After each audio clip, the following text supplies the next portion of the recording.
ପନିକି ଧରିକି କୁଆଡ଼େ ଯାଉଛି ବୋଲି ଭାବୁଥିବେ ବୋଧେ। ଏଇ ନିପଟ ଗାଉଁଲି ମଣିଷଟା ଖାଉଥିବା ଗୋଟେ ତୁଣ ଆପଣମାନଙ୍କୁ ଆଜି ଦେଖେଇବି।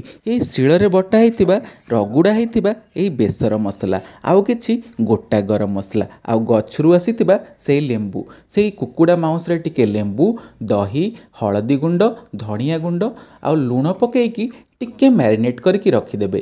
ତାପରେ ଟିକେ ସୋରିଷ ତେଲ ପକେଇବେ। ତାପରେ ସେଇ ଯେଉଁ ବଟା ବେସର ମସଲା ସେଇଟାକୁ ପକେଇବେ। ଆଉ ତାପରେ ଏଇଠି ହଳଦୀ ପତ୍ର, କଦଳୀ ପତ୍ର, କଖାରୁ ପତ୍ର ସବୁ ଧୋଇଲି।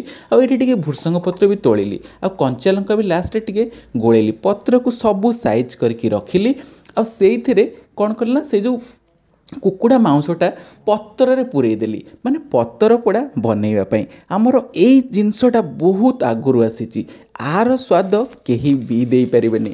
ତାୱାରେ ଟିକେ ଅଳ୍ପ ସେକିବେ, ଟିକେ ପାଣି ମରି ହେଇଗଲା ପରେ ତାପରେ ତାକୁ ଆପଣ କ'ଣ କରିବେ ନା, ଚୁଲିରେ ପୂରେଇକି ଗୋଟେ ପତ୍ର ପୋଡ଼ା କରିବେ। କିଛି ସମୟ ଆପଣ ଗାଧୋଇବାକୁ ପଳାଇବେ, କୁଆଡ଼େ ବି ଯାଆନ୍ତୁ, ତାପରେ ଆସିକି ଦେଖିବେ ଅଧଘଣ୍ଟା କି 45 ମିନିଟ୍ ପରେ ଧୀରେ ଧୀରେ ନିଆଁରେ ସିଏ ପୁରା ଭିତରେ ଭାଇ ସେ ମସଲା ସବୁ ପଶିକି ପୁରା ସିଝି ଯାଇଥିବ। ଧୀରେ ଧୀରେ ଖୋଲିଲା ପରେ ଆପଣ ଏଇଠି ଦେଖିପାରୁଥିବେ ଏଇ ଆମର ପାରମ୍ପରିକ ପତର ପୋଡ଼ା ରେସିପି, ଚିକେନ୍ ବେସର ପତ୍ର ପୋଡ଼ା। କି ଆପଣ ଆଉ କ'ଣ ବି ଆର ନାଁ ଦେଇପାରିବେ। ଏଇ ତୁଣର ସ୍ୱାଦ କେବେ କ'ଣ ପାଟିରୁ ଛାଡ଼ିବ। ସାଙ୍ଗକୁ ଦେଲି, କହିଲି ଆରେ ତୁ ଟିକେ ଖାଇଲୁ।